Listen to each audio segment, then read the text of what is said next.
Welcome to the Always On podcast. I am your host, Duncan MacPherson. On this podcast, our objective is to always enable our audience, which are high-performing fee-for-service professionals, to be continually working on their business and on themselves, personally and professionally.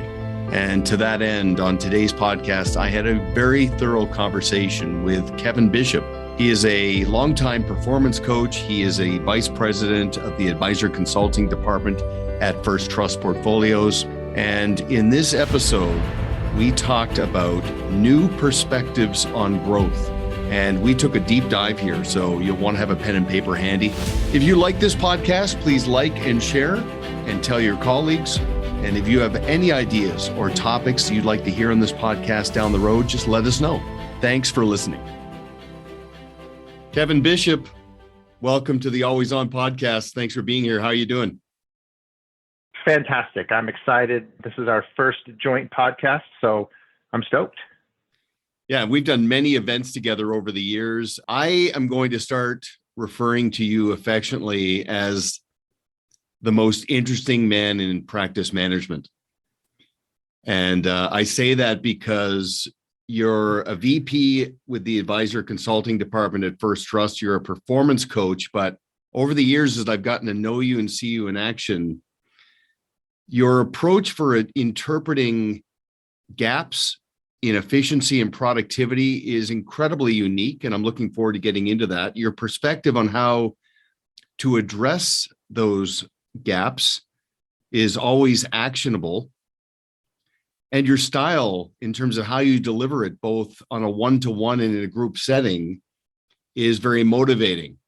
So could you just give us a little bit of perspective on how you see the world? I will say that the many things, again, when we've done those masterminds in Palm Springs, you tend to avoid the theoretical and just get into specific addressable areas. And I respect that a great deal, and it's very unique. Yeah. Yep. So what I've been told, and I think people have assessed me correctly. And first off, thank you for the compliment. I don't know that I'm the most interesting man in practice management. I happen to think I'm maybe a little bit boring and mundane at times, but I've always had an affinity for numbers ever since I was a kid. Math was interesting to me. And so I've always been interested in metrics because from my perspective, they tell most of the story. They don't tell all of the story, but it's hard to hide. It's hard for advisors to give me a narrative. And then when I look at the metrics, I can see that what they're telling me and what I'm seeing in the numbers doesn't necessarily align. So I love math for that reason. And then the other thing that I've been told is that I have an affinity to take complex and be able to break it down to simple, actionable ideas. And that's something that I've refined over time. It's something that I learned from a mentor of mine. Because at the end of the day, it all boils down to your ability, or an advisor or team's ability to execute. If you can't execute on a strategy, then you've burned a lot of time. Maybe you've burned a lot of time coming up with it, thinking of it, refining it. But until you execute, you don't see any payoff. And the framework that we like to use as a team at First Trust is a three-legged stool, which is insight, decision, and action. Right? With better insights, we generally make better decisions, but decisions in and of themselves don't bring about any change. It's not until you act. And so we just iterate, or I like to iterate with teams. What's the insight? How do we get more insight? What do you see? What does the research say? What are other top performers doing? Let's make high quality decisions, and then let's act. Because at the end of the day, we're all about helping advisors move the ball. Right? And that doesn't happen without execution. Well, and your window on the world, along with Jackie Wilkie, enables you to create that Insights and Innovations blog, which again speaks exactly to the quantitative and the qualitative approach that very high caliber fee-for-service teams rely upon. And you play at that high level, which gives you a lot of credibility. But back to the most interesting man in practice management, I'm adding that in especially because I know you're a numbers guy, is that now you're a hockey fan full on. And there's no sport on planet Earth. I'm all in. Yeah, exactly. There's no sport that is more fascinating when it comes to stats, in my opinion, like the plus minus stat in hockey. And I don't know if you know this, but I believe, if I remember correctly, the longest continuous play in hockey without a whistle, like between whistles, was about 11 minutes. So imagine 11 minutes. Where do you see that in any sport? It's incredible. So anyway, I'm glad that we can connect on that level, but yeah, go. Yeah, that's 22 shifts in this day and age, right? That's for offensive players, that's 22 shifts. So how do you do that as a professional team? You've got to have organization. You've got to have process. You've got to have communication. You've got to have discipline, because there's another professional team on the bench adjacent to you. Yeah. So I've not historically been a deep hockey fan, but the more time I spend getting into it, now that we have a team just, an hour north of me up in Seattle, I'm fascinated by it. And the metrics inside of the game are unbelievable. Unbelievable. Well, it's interesting. If you ever get a chance to see a practice, to your point about the rehearsal of not winging it and not flying by the seat of their pants, it is fascinating how deliberate they are. And of course, they have situational awareness for when things derail, but the rehearsal is incredible. And even the drills, there are some coaches, you can tell who's coaching the team just by listening to the drills, the way the puck is hitting and the frequency and the skating style. It's a fascinating thing, but we'll save that for another conversation. Let's talk, and I want to break this down into 4 sections. I want to first of all talk about the progression of the industry. As you know, the enlightened professional is trying to not just land in the intersection between professional contrast and professional scarcity. They also understand that the industry is incredibly fluid and constantly evolving, so they have to maintain that. So for those of you listening in, I want you to, in your mind's eye, or if you have a pen and paper handy, create a 3-circle Venn diagram horizontally. And just inside those circles, on the left circle, write in the letter K, the middle circle, the letter E, and the right circle, the letters IP. So Kevin, I think this is going to be near and dear to the way you see the world in the pursuit of that scarcity and contrast. When a financial professional becomes aware of trying to differentiate themselves and elevate, they initially start on their knowledge, right? Their designations, their credentials, their qualities, and the solutions they represent. And that is the first stepping stone. But then it occurs to them, okay, that I'm still a generalist, so I need to evolve from knowledge to expertise. So they go from the knowledge economy to the expertise economy, where they start to decommoditize their value and place as much importance on practice management and relationship management as they do on asset management to increase their fee worthiness. When did you make that observation where advisors were differentiating not just in their technical ability, but in terms of the client experience and the way they manage relationships? How far back does that go for you? Well, I've been in this space for 20 years, and I observed that the early adopters were predominantly in the RIA channel 20 years ago. They had either left the captive environment, and they were now full entrepreneurs, which, if you think about it, is the most free and maybe liberating environment, but it also places the highest demand on the advisor and their time and the team's time, because they're responsible for all of it. Right? They're responsible for all of it. So the proverbial chains might be off, there may be fewer restrictions, but with great freedom comes tremendous responsibility. So we observed that early on, particularly in the RIA market, and now we continue to see that innovation in all channels. Maybe not as much in the bank channels, but certainly in the independents, in the regionals, in the wires. We are seeing more and more teams have recognized that if we want to create professional contrast, we've got to elevate. We've got to elevate the messaging. We've got to elevate the experience. We've got to elevate our solution set, and we've got to do it in a way that clients can actually comprehend. They can actually understand and appreciate what it is the advisor is doing. So it's been a trend that dates back a long time, and it falls in line with the shift in our industry away from products. Now our industry is in the service world, but the ones that are breaking out are the ones that are saying, no, it's about the experience.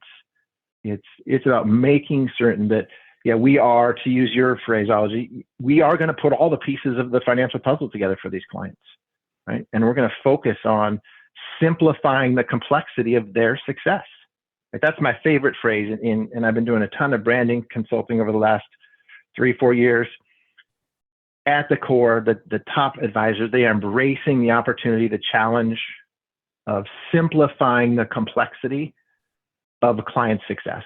Because when we get successful, myself, you, anybody else, by default, their life gets more complicated. So then the question becomes, how do you institutionalize a business that does that so that you can be confident as the business grows, as the world that we live in gets more complicated, products, markets, regulatory environment, etc. What needs to be in place to institutionalize the delivery of that value? And you can't do it with just knowledge. You can become an expert in certain areas, but then it's how do you deliver that experience day in, day out, that is separating the best from the rest. Well, first of all, I got to acknowledge that was the first Spider-Man reference I've ever had in a professional conversation. So I appreciate your tribute to Peter Parker's uncle there. Great responsibility. But you're right. The entrepreneur, even if they're associated with a significant blue chip firm, they're in business for themselves, not by themselves, but for themselves, which means Sure. They've got to think about bench strength. They've got to think about outsourcing commoditized minutia to put more sand in their hourglass. They have to be more deliberate about who they're suited for. When they shift from the knowledge economy to the expertise economy, they're shifting from being a generalist to a specialist and putting a greater emphasis. So not to downplay their technical ability, but the experience is not promissory on performance short term. It's promissory on what it means to be the client. And that is profound, but that's pretty much yesterday too now, especially in light of what we've been through in the last couple of years. Now, the next frontier is the third circle, and that's intellectual property, which means every investment of effort the team makes is not transactional. It's contributing to proprietary assets. It's contributing to the clients appreciating the practice and the process as much as the people. It's creating a playbook. It's shifting from cobbling together circles of influence and actually reining in and creating a value-added support team that's engaged in the process. It's creating thought leadership, being that subject matter expert. It's its culmination on building an actual enterprise. And I know you're in the same camp. That's very fulfilling to help somebody bring to life. Oh, absolutely. Absolutely. With that said, it is not easy, right? It is not easy. And part of what's working against them is not necessarily just the complexity of the industry, the pace of what's going on. For many of them, it's that their track historically, there hasn't been training, there hasn't necessarily been activities that have given them the skills. Like this goes back to, I know you love the E-Myth, Michael Gerber, right? This is the classic tale where the architect who can design beautiful structures, intricate structures, that is nowhere near the same set of skills as it would take to build a firm full of architects. Now that's not a knock on an individual or architects in general. It's just the reality is to build a firm, you've got to be able to market that firm, to manage that firm, to acquire the right human capital, to have the right technology, to have the right client service, client relations. And if you're a good architect, it's a different set of skills. when you were talking earlier, you didn't use the word intentional. That's my word for it. But as we talk through all these different frameworks on the podcast, I think of it as reactive, proactive, which is where most people talk about the dichotomy between reactive and proactive.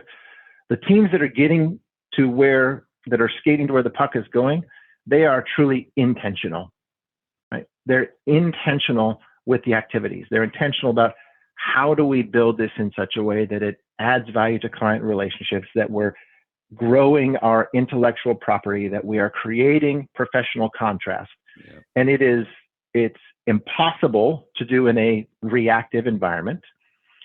You're capable of doing it in a proactive environment, but you have to get truly intentional with decisions and intentional in making trade-offs and evaluating, hey, if we're going to go and do this, it means there's going to be some other things that we're not able to do. And I know that we are on the same page there, but that's a thread that's going to come out as we talk through all these frameworks on the podcast today. Okay, so I've got a tear in my eye. Are you using Jedi mind tricks on me, like with your analogies and metaphors? I mean, puck is going, I mean, jeepers. I'm just trying to stay even with you. I'm just trying to stay in the same on the same lap of the track in this race over the next hour. Well, that's not going to be problematic at all. I will tell you up front, and I'm taking that architect analogy because it's actually brilliant.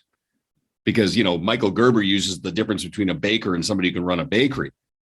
But somebody who can be an architect and actually create a blueprint to build something, that's a skill.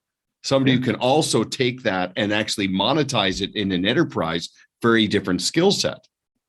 But, you know, the alignment there is incredible. So, yeah, I'll be taking that. I might make reference to it in the advisor play or in the blue square method and pay tribute to you. You should 100%, because if we're making tally marks of things that we have taken from each other, I'm way ahead on the scoreboard in terms of what I've taken from you over the years. So please. Wow. That's kind of you to say. I'm not quite sure. Maybe I haven't been as open about the stuff I've taken for you and shared, because you know my rule of three, right? The first time I talk about it, I give you credit. I'll say it's like Kevin Bishopp says. Second time, it's like someone says. Third time, it's like I've always said. Becomes mine. Yep. Yep. Okay, so let's shift. We'll build on the progression of where the advisor came from and where they are and where the unmet needs and the opportunities are. Now let's jump way farther down the path to the end game. And that's enterprise value. So everybody, create yourself another 3-circle Venn diagram. And let me talk about with Kevin, not just what all of this is, but what it does, because we all know what forced savings can do. Pay yourself first. We all know that there's an inflection point of how money compounds, disciplines compound. You're trying to build a business that lasts, but you're also trying to build a business that you can sell and monetize at some point for maximum value. So let's talk about the enterprise value spectrum. So in the first left circle of the Venn diagram, you have CF, which is just core fundamentals. And this has been around forever, right, Kevin? I mean, EBITDA, recurring revenue from fees, all of that contributes to about a 2 to 3 times multiplier in the monetization and the liquidity event. Okay, it's very, very important. Yep. But then it gets interesting. The middle circle is CQ. That's the credibility quotient. And this is where you start really standing out, because if it's just the CF, it's that bar is kind of low. I mean, it's okay, great. You got $1 million business, 900,000 in recurring revenue, whatever the case may be. Yeah, it's worth something meaningful. But the credibility quotient is there's no hair on the business. You've been deliberate behind the curtain in terms of your books. There's no skeletons. There's no cracks. And nothing falls through the cracks because you've taken HR seriously. You know your metrics. What have you seen? How does that contribute to enterprise value above and beyond the 2 to 3x? It's substantial, right? It's substantial. And the way that I like to think about it when I'm talking with or coaching teams is there's a quantitative component. You said fundamentals, but it's the numbers, right? It's how much revenue is there? What's the probability of future revenue streams? Is it growing? How efficiently are we turning assets into revenues? How many clients, how many staff, et cetera? That's the quantitative. Then the next, you said credibility quotient. I think of that in two ways. One is that's the qualitative. Right? Yeah. What's the qualitative aspect of this business? Right? Or said another way, how sustainable is it? Right? Is there anything that's going to jump up and bite us? Is it a book that is packed full of decumulators? Right? That obviously impacts the metrics, but it also speaks to the quality. How connected are clients to somebody other than the primary advisor? That's huge. Right? That's huge, because if the advisor departs, the successor needs to or wants to know, hey, are there relationships between somebody other than the advisor and the client? How connected is the team? How dependent is the portfolio process on the advisor? Because if that advisor departs and he or she is portfolio manager, then the source of the stream of all those returns departs. So the qualitative piece is huge, and our industry in aggregate has done a good job of understanding that. And you will see, you see the base 2 to 3x right now. You might see another 2 to 3x for a high quality business. But I know where you're going, Duncan. I'll let you talk about the third circle of the Venn diagram. It's the part where it gets really, really interesting. Right? And out of nowhere, really. You can actually in the last couple of years, out of nowhere. Yeah. 100%. Okay, so you've got quantitative fundamentals, the left circle, qualitative credibility drivers, and then in the right circle, you're back to that intellectual property, which I would call qualitative, quantitative plus. And it's funny, I just talked about this a couple of days ago with a team. I talked about the 4 Ables. The 4 Ables are, is your business predictable, sustainable, duplicable, and scalable? Those are the 4 Ables. And if that is all driven by proprietary process, documented, it's not in anyone's heads, it is a pure intellectual property that supports all the things that I can only get from your business. What have you seen that has done to the enterprise value above and beyond? Let's just say if we do some simple math, where you get the first 2, you're at 5 to 6x. Where can it go from there if the IP component is built into? Well, it might be another 2 to 3x on top of that, and there's a ton of factors that go into that. The word that comes to mind for me is that's the kicker. Right? Yeah. That's the kicker. We've got the quantitative, we've got the qualitative, and then there's the accelerator or the kicker. And I love the 4 Ables because that paints a vision of you've got to have infrastructure in place. You've got to have clients connected to the team. You've got to have process, no skeletons in the closet, like you said. You can drive substantial increases in value when you have that procedures manual and you're able to pass the baton to the successor and say, here it is. Here's everything. Now, I'm always a little hesitant when we talk about multiples. It's very easy for us to understand, but it can be dangerous just throwing those numbers around. Sure. Because you might go get a high multiple because you're willing to chain yourself to the desk for the next 10 years and take a small base salary. And the purchaser is saying, well, we'll pay up for that, because what are they actually buying? If you think about it, what are they paying up for? They are paying up for certainty of future cash flow and profitability.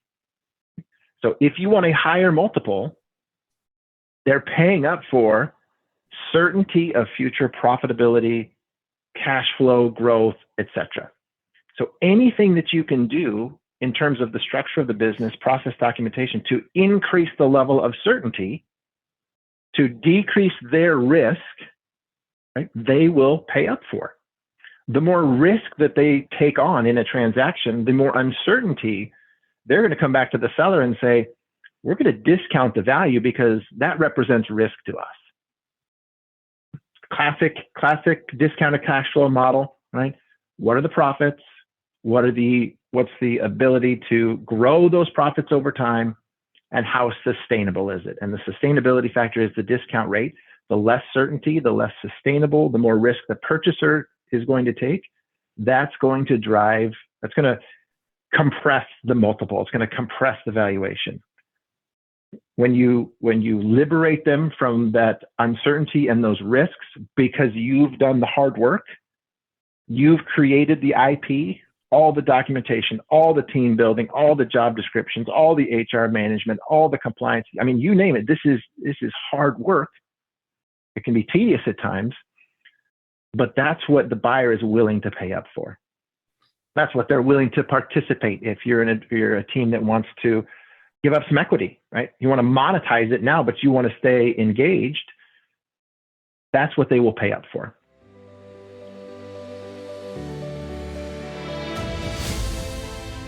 A customized podcast can add credibility and efficiency to your communication efforts. Sifting good prospects from the mass of suspects, staying top of mind with strategic partners, and activating more advocacy from existing clients can be achieved with a turnkey approach. Learn more at proudmouth.com.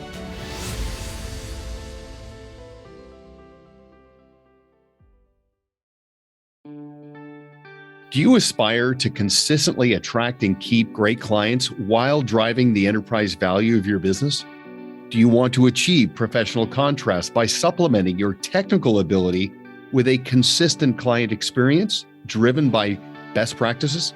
The Blue Square Toolkit brings the proven Pareto Systems philosophy and process to life in a way that tethers your team so that you can competitor-proof your clients, gain their full empowerment, and attract quality referrals, all while restoring liberation and order in your life, and all in an intuitive, easy-to-use, turnkey solution. Visit bluesquaretoolkit.com to get your 14-day free trial today.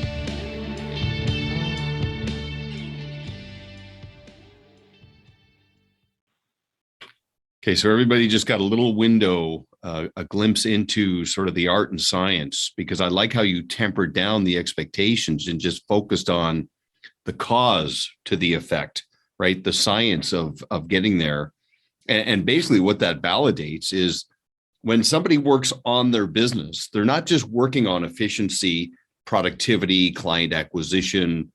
They are working on their enterprise value. And we have seen, and I don't know how long this window stays open for, where businesses that 5 years ago would have been 2 or 3x have been acquired entirely or partially, with a kicker and with some, hold back for later, north of 10x, because of how incredibly well built out it was. But bottom line is force savings, incrementalism, just every investment of effort contributes to that enterprise value. I like that statement. They're buying certainty of future cash flow.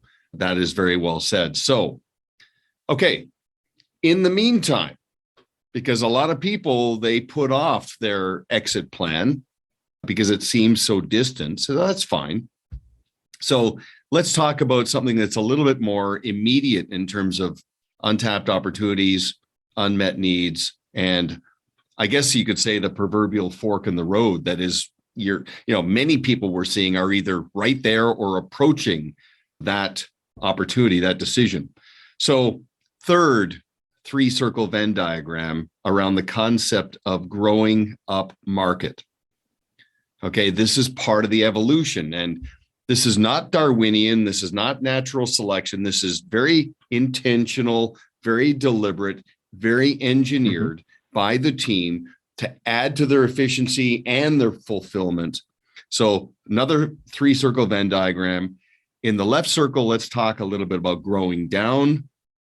The middle circle is brand within a brand.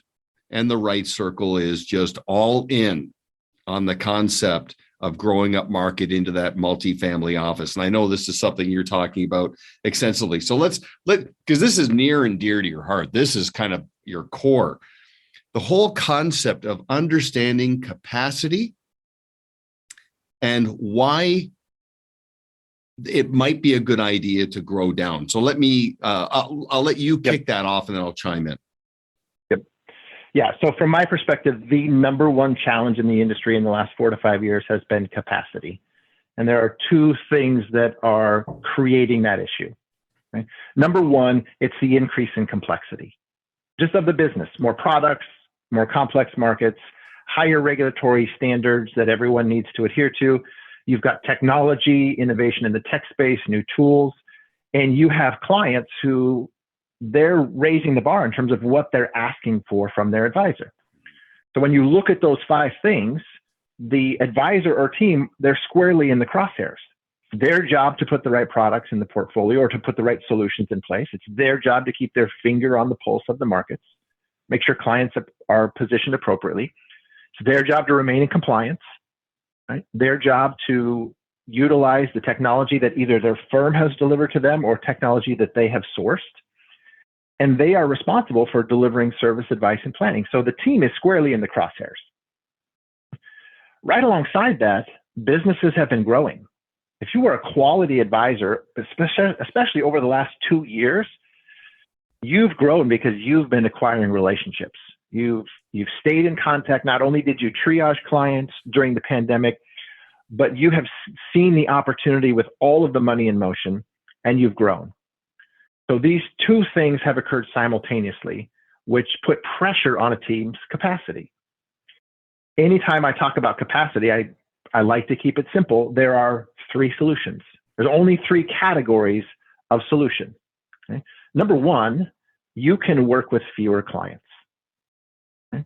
It's a proven best practice. We see teams doing it all the time. It doesn't necessarily mean it's easy, but it's a very healthy exercise. Number 2, you could add bodies to your team to address capacity. You could say, hey, there's more work that needs to be done. We want to continue to make improvements. Let's bring more resources onto the team. There are tremendous upsides and benefits of doing that, but there are potential pitfalls, right? Labor is not cheap at the moment. If you've got a high functioning team, bringing somebody in could disrupt that chemistry. If you bring another advisor in, there's risk that they could depart. Are they going to take the firm's clients, et cetera? So just saying, hey, we're going to throw more bodies at the capacity problem is not necessarily a place to start. But it is the second category of solution. The third category of solutions is you find ways to get more efficient.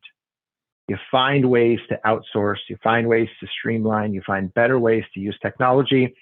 That could be model portfolios with discretion, better use of a CRM, a client segmentation that's real client segmentation. And when I say real client segmentation, it's not just a labeling exercise, because we see that all the time.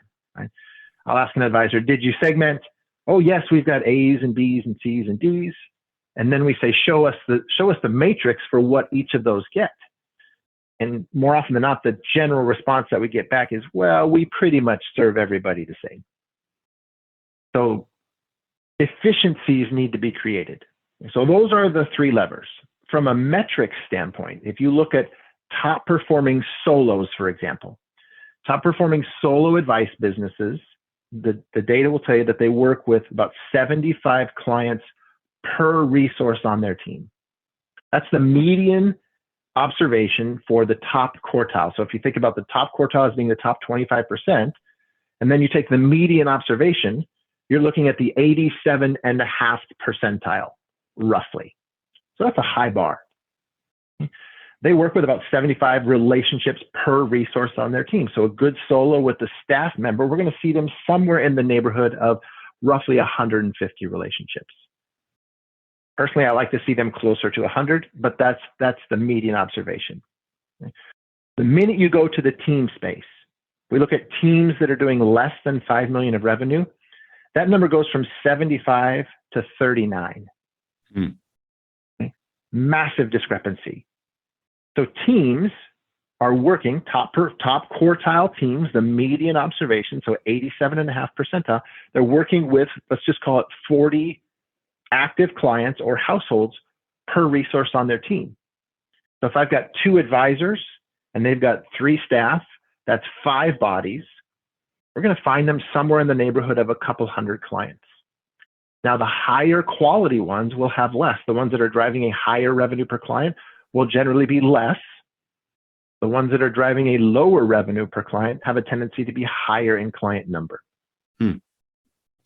When you click up to teams between 5 and 10 million, that number drops to 32. When you get to teams over 10 million of revenue, that number drops to 26. So let's just contrast that for a minute. Okay. Solos, great solos, 75 clients per resource on their team. Great enterprises, the ones doing more than 10 million, 26. So what do we deduce from that? We deduce that the teams that are getting to high IP, moving up market, right?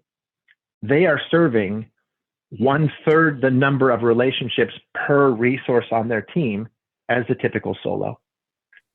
So they are in a position to push more resources to clients, to engage deeper, to document process. They're in a position to say no to suboptimal opportunities.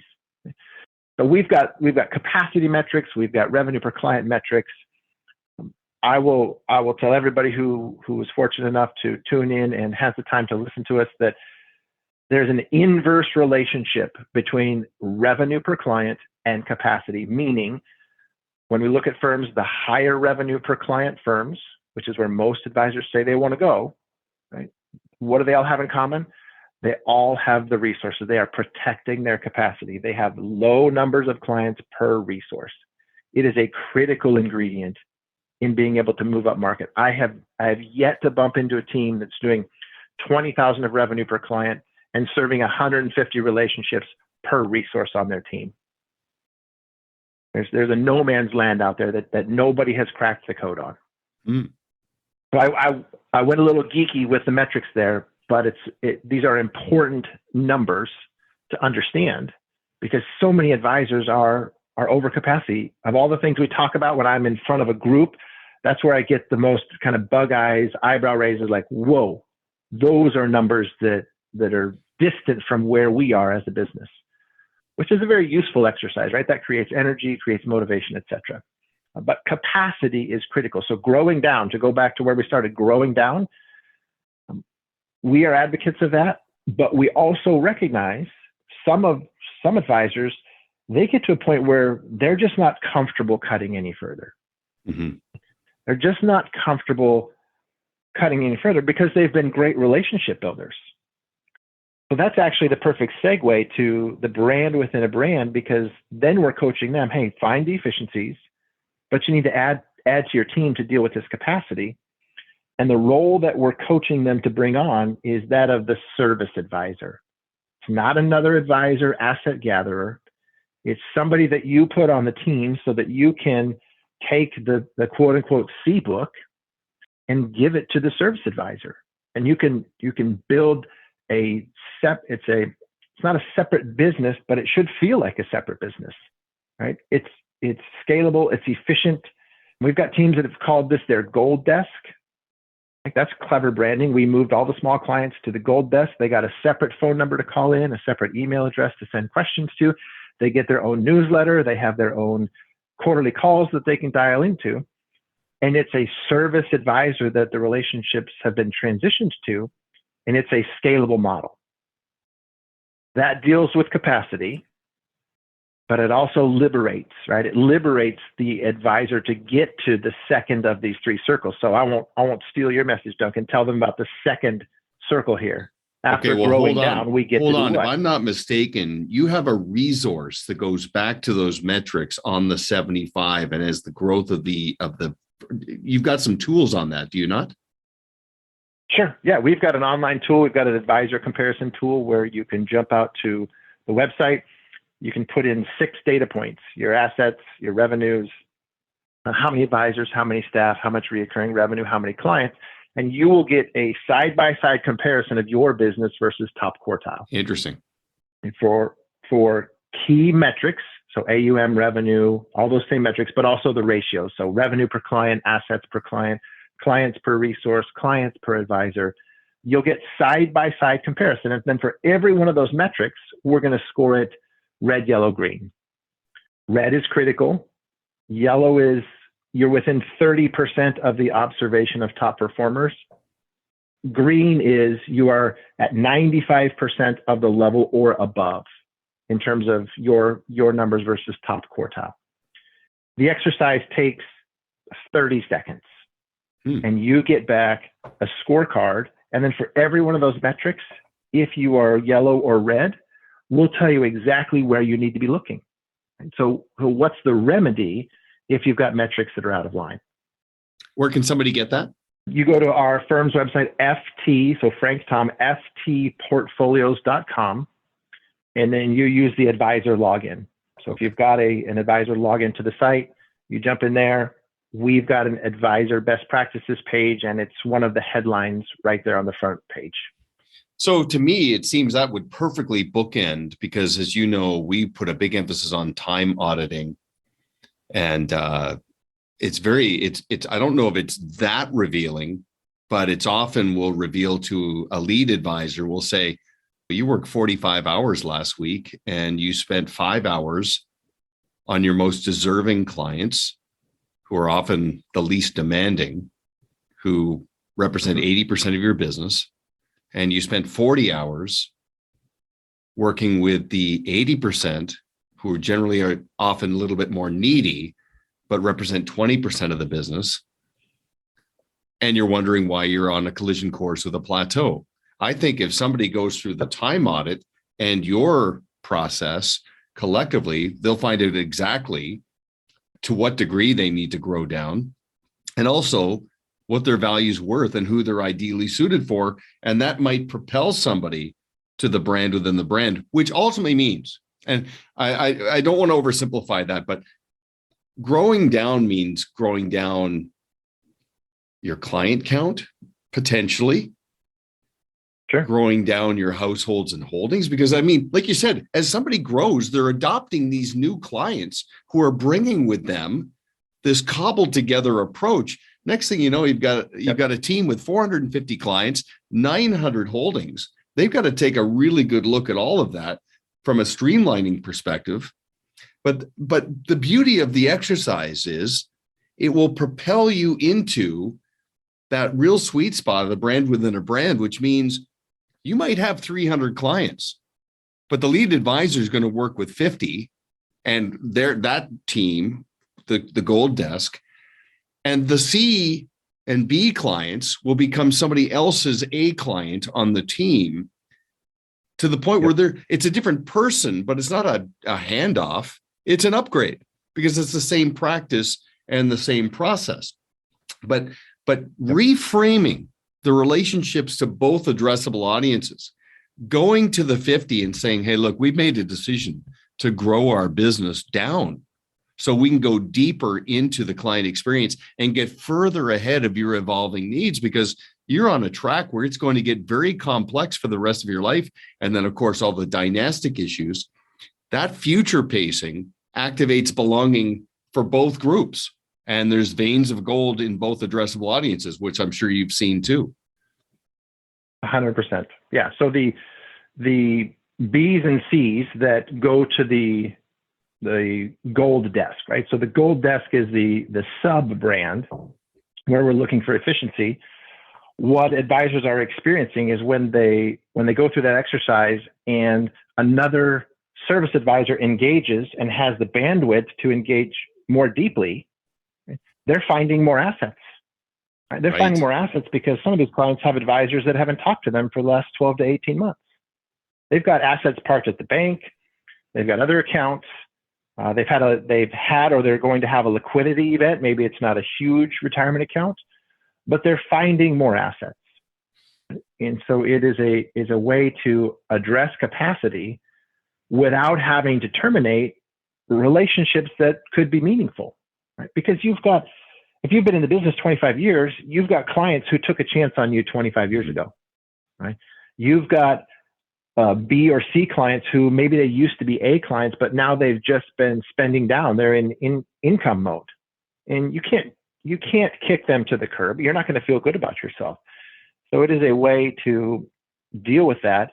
it also is a great place to build talent, right? It's a great way to construct a team and build bench strength, because you can hire a service advisor, give them these responsibilities, and if they show potential to move into a higher value role, you already have them in the organization. You know that they have the values, they understand the process, and then you don't have to go outside for critical positions, and you can backfill in less skilled positions. Now, I say that, I want to be very careful saying that, but it's not as technical of a position, and you create a track for talent development. And this is especially valuable as firms get larger. Well, and that just closes the loop back to enterprise value, and you're taking HR seriously and just demonstrating that you're not going to max out. And we all know how Little's law works. The closer you get to maxing out, the more things will fall through the cracks. So this is just you getting out in front of it in the spirit of not plateauing the client experience either, because ultimately those needs are fluid and dynamic. Now, growing down. Hey, real quick, Duncan, can I just? Yeah. I just have one interesting thing. So everybody knows 80-20, right? You of all people know this because Pareto is built on 80-20. 80-20 actually breaks down to 80, 15, and 5 when you look at it. If you segment a book and it's A, B, and C, we're typically going to see 80% of the revenue in the top tier. And that's not new information to advisors. Okay? Where it gets interesting is now you get 15% of your revenue from that middle tier, maybe the middle third. And they typically get 5% of revenue from the bottom third. Okay? So that's interesting. But here's the other fascinating part. If you look at the average revenue per client in each of those segments, if we look at the A's, their revenue per client on average is, if you're 80, 15, 5, the revenue per client for an A is 10 times a B on average. Mm-hmm. It's 25 times on average the C. Okay? That's the math that's inside of 80-20. So one of my favorite things to do when I'm with an advisor, maybe they come up to me after a conference and they've got 10 minutes, is we'll just get out the notepad. How many clients do you have? How much revenue? How have you tiered it? And we will calculate the revenue per client for each tier. Classic example. Last week I did it with an advisor. Top tier was $24,000 of revenue. His A was $24,000 of revenue. His B came out to $2,300 and change. So there's your 10x. Mm-hmm. Right? His C's $960 per client. So there's your 25x comparison between A's and C's. Then we talk about where they're spending their time. And when I heard you talking about 5 hours of the 45, the term that I've been using for that is you're upside down in the business. You and your team, you're upside down. Now, most people are not comfortable upside down. Unless you're a fighter pilot or a roller coaster enthusiast, it's uncomfortable being upside down. Right? Your body is not designed to function upside down. Everything feels awkward. If you are spending 5 hours a week as a high caliber advisor of your 45, you're upside down. Right? We need to fix that. Mm-hmm. We want to help you fix that and liberate you from that so that you understand that gravity is not supposed to be pulling all your blood to your brain. Right? That's not the way the body was designed. So when you said the 5 and 45, it just made me think of being upside down. And that's the language that I'm finding is resonating with a lot of advisors. They go, yeah, things are not as they should be. So that's the counterintuitive peril of trying to be all things to all people and not getting out in front of capacity needs and putting an emphasis on those qualitative distinctions, especially because the needs are becoming complex, competitive factors, commoditization. Okay, you covered some amazing ground there. Okay, so you've got the stepping stone growing down. That's sort of 1 foot on the dock, 1 foot on the boat, just being a little bit more deliberate. Yep. There's a bit of a Goldilocks element here where going from there into a brand within the brand, that for a lot of teams is just right. That is perfect. But then you've got a small percentage of teams that keep going. And this would be a little bit hot for some people, but it's ideal for others. And that's going all in. And that's basically saying, I'm going to become a multifamily office for the 5, 10, 20% of my clients. And I'm going all in, which means in 12 to 18 months, I have 25 to 40 clients. Now, for some people, that concentration risk, that's just a non-starter. But for others, because back to 80-20, there's a bookend on the other side. We see teams that do 80-20 on the 20. And they've got 15 clients that represent 45% of their business. And they're looking down the road at the evolving needs of those clients, plus the law of environment. That's the kind of the circles they run in. There are some teams that say, I want to have 40 clients exactly like that. And I can't do that being all things to all people. I've got to really engineer that all in next level. What are your thoughts on that? Well, that is exciting to a lot of advisors, but candidly, that's somewhat terrifying to another population because it is far removed from what they are comfortable with. And not every advisor wants to take on that concentration risk, and not every advisor or team is willing to part ways with not only some clients that have been successful, but habits and kind of legacy ways that they've been working together. And so it is not for everybody. When I was thinking about this in particular, my oldest daughter played volleyball in high school. She was a great volleyball player, and she wanted to go on to college. And so she emailed 15 schools. She was fortunate enough to get an offer from a Division I volleyball program. And she went there 4 years, had a fantastic time, didn't play as much as she wanted to, but she had a great experience there. There's a subset of volleyball players who will go and play professional volleyball or play Olympic level volleyball. The percentage of college volleyball players who move on is minute. Right? It's not even 1 in 100. Right? It's like 1 in 500 has a shot. Right? Is not going to go and play, but has a shot. Right? And this is true in any sport. Right? As you go from playing it recreationally as a kid to high school to college, if you're fortunate enough to go to college, then there's the pro level. And it is incredibly competitive. It requires rigorous discipline, laser focus. Right? I see those same principles as what it takes to get to what we're talking about. Right? If you want to get to multifamily office, that's what it requires. And candidly, not everybody wants to do that. The bulk of the advisor population, right? They're 57 to 62. They're not necessarily the ones that are moving in that direction. They've had success. They've been diligent savers, right? They've built a great business.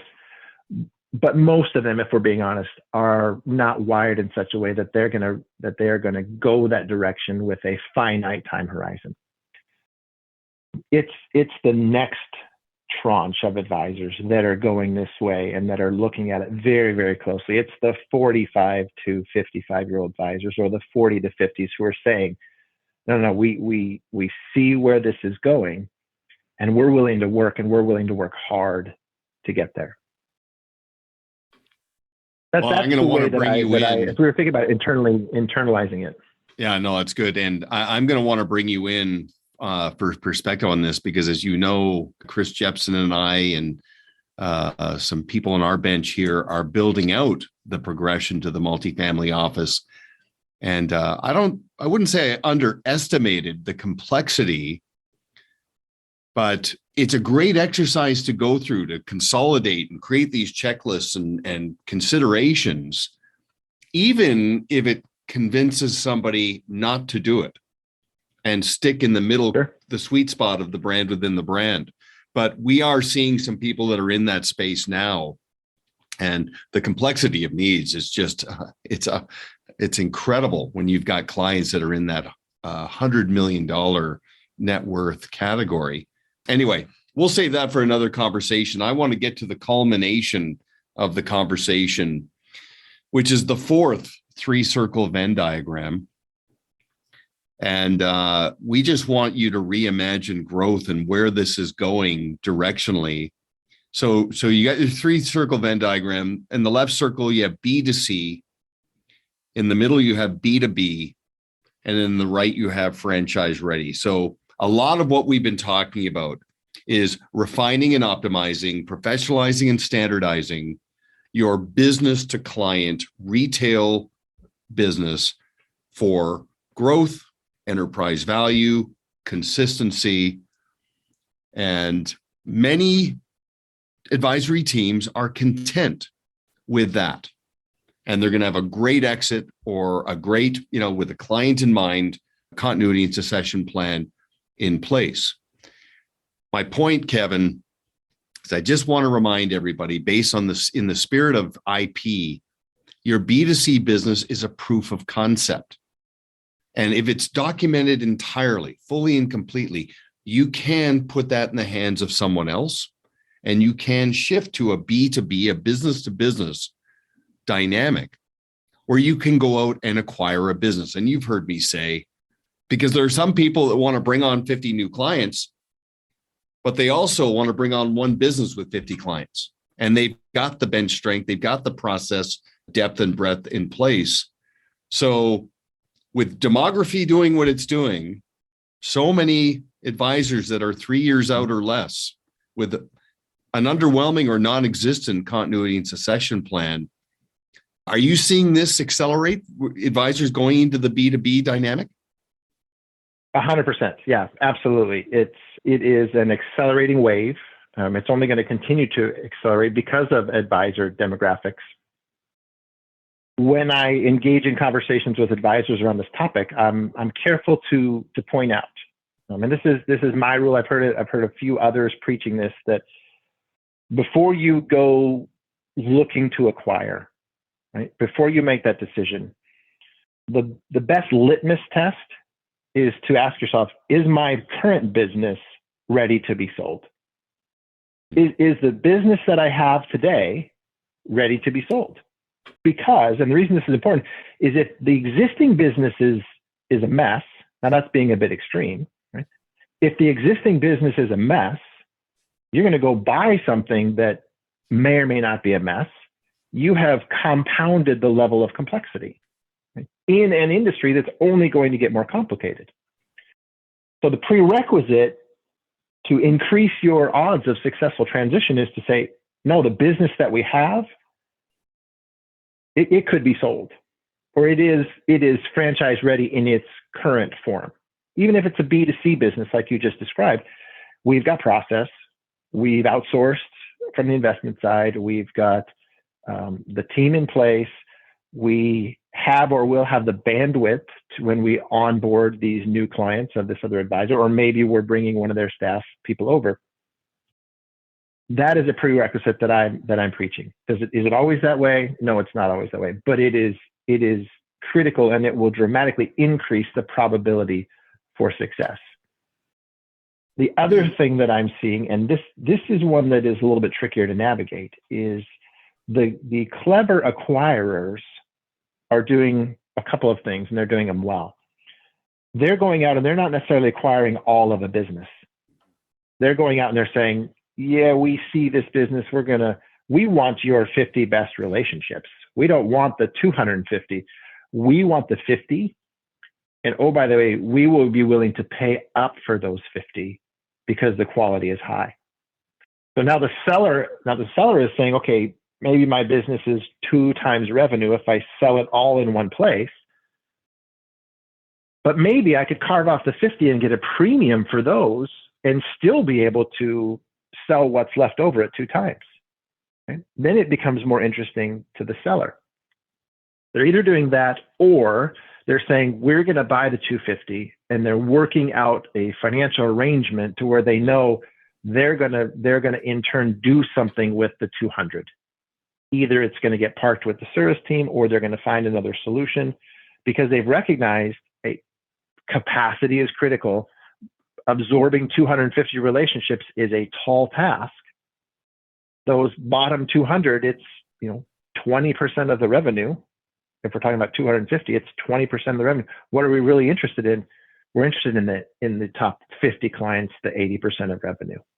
So it's happening, and advisors are getting more creative around how they're actually tackling this problem. And the better that team is in terms of being process driven with IP, the more they're in the driver's seat, and they can maintain, 100%. They can call the shots, they can maintain their legacy, being client centered in terms of outcomes. All roads lead to an elevation to the client. It's interesting. You said something as the litmus test, and it lines up beautifully, but actually hand in glove, because my litmus test has always been, are you and the key players in your enterprise obsolete?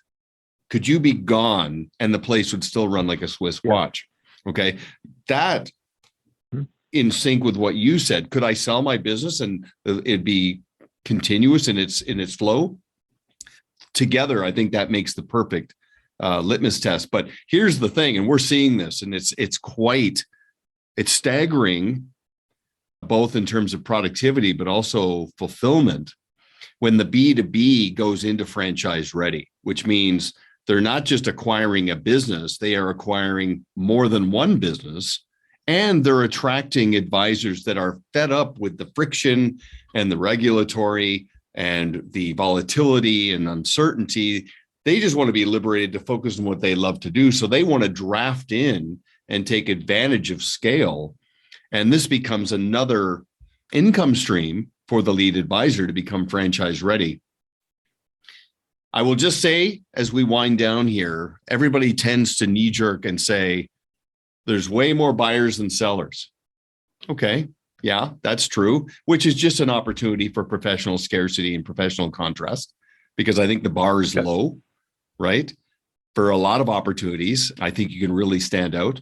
But based on demographic forces, you get out in front of it now, those forces and dynamics are going to change in the next 3 to 5 years, and you'll be well positioned.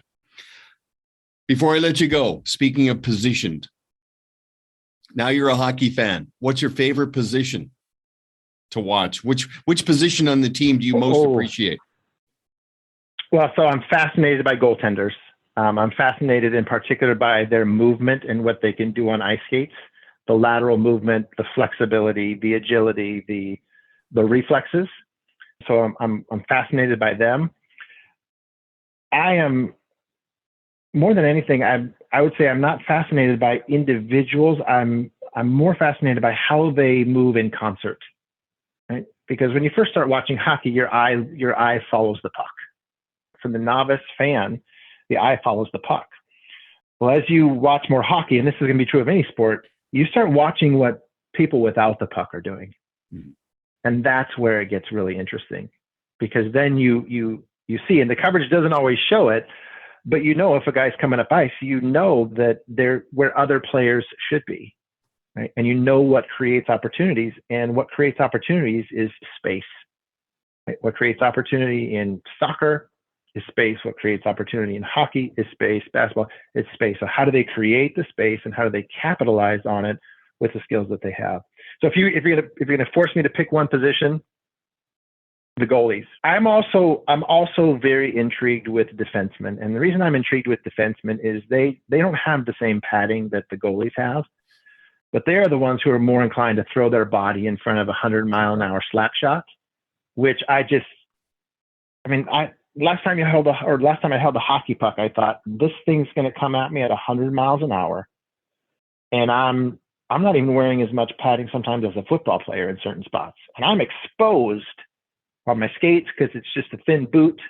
I'm exposed to my wrist. Those guys they're warriors. That's the term that I would use for them. They are. I will tell you something, Kevin. Having grown up with hockey all my life, when they introduced the carbon fiber stick, my appreciation for the goalie and the defenseman went up, because the reaction time and the risk because of the velocity, the speed of that puck. You got to remember, the pucks are frozen, so they don't bounce as much, which is incredible. Yep.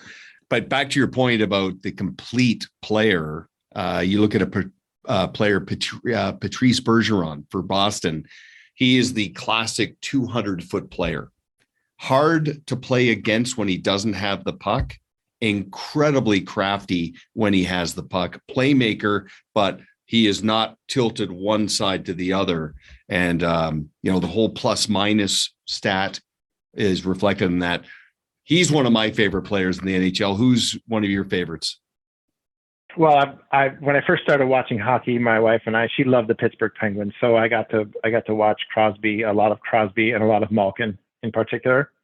And those guys have been playing together for, 15 years. Yeah. Incredibly skilled. I really like watching them. I liked watching Tyler Johnson for years because he played for the Spokane Chiefs. I grew up in Spokane.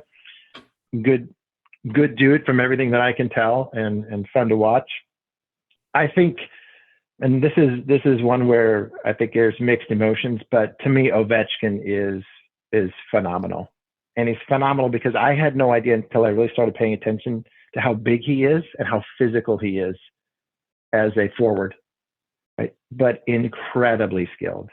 And the guy's 40 plus now, man, playing with all the kids and still successful, still effective.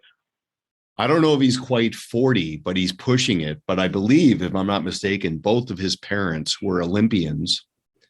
What I respect is his incredible longevity and relevance from beginning to today. He's on the verge of passing somebody on the all-time scoring list. I think he was drafted number 2 behind Crosby, if I'm not mistaken. Or maybe he was a year before or after. Malkin might have been a year after. I'm pretty sure Bergeron played junior hockey with Crosby, if I'm not mistaken. Yeah. And I saw them Team Canada at the Vancouver Olympics. When you go to a practice, go onto ice level and feel it. It's just incredible. Well, okay. So somebody wants to gain access to some of your resources. They can speak with their First Trust wholesaler, or they can go to the website through the advisor portal. I highly recommend, because I know some of the things you've talked about today were also captured in the Insights and Innovations blog that you and Jackie contribute to, if I'm not mistaken. Yeah. So that's essential. We have the blog. Yeah, we've got the blog. We've got 40 plus videos on our website. A number of them you've done with Chris Jepson. Obviously, the advisor playbook, which is yours and Chris's work, is timeless. And I know there's a ton of us, myself included, who are eagerly anticipating the Blue Square method. So I'm excited. And for those of you on the podcast, Duncan told me that there's a good amount of what we covered today baked into that book. So that will be a resource for everybody as well. Well, always very diplomatic as always. I appreciate that. And let's do this again. And maybe we'll do it in a webinar format so we can go in deeper and maybe even break it into modules to go deeper into the implementation, because I am absolutely convinced this is the next frontier. This is where it's all going. So thank you very much for your time. I'm hoping we can cross paths in person sooner than later, but let's definitely talk about a follow-up webinar so we can go into this a little bit more deeply. Yeah. Thank you for having me. It's been a pleasure. And I guess as a new Seattle hockey fan, I need to say, go Kraken, right? Go Kraken. It's first season. It's been rough, but we're all in. So thank you. Awesome. Okay, man. Thanks very much. Thank you for listening to Always On with Duncan MacPherson, where our objective is to enable professionals to always be working on their business and on themselves. Want to learn more about Duncan and his team? Visit ParetoSystems.com. Don't forget to click the follow button below to be notified when new episodes become available. The information covered and posted represents the views and opinions of the hosts and/or guests and does not necessarily represent the views or opinions of Pareto Systems. The content has been made available for informational and educational purposes only. This podcast is powered by Proudmouth, the Influence Accelerators. If you're like me and want to spend more time educating people and less time selling, Proudmouth helps turn Main Street experts like you into trusted mainstream authorities. They will help amplify your influence over a growing audience of magnetically attracted fans. Visit proudmouth.com to learn more.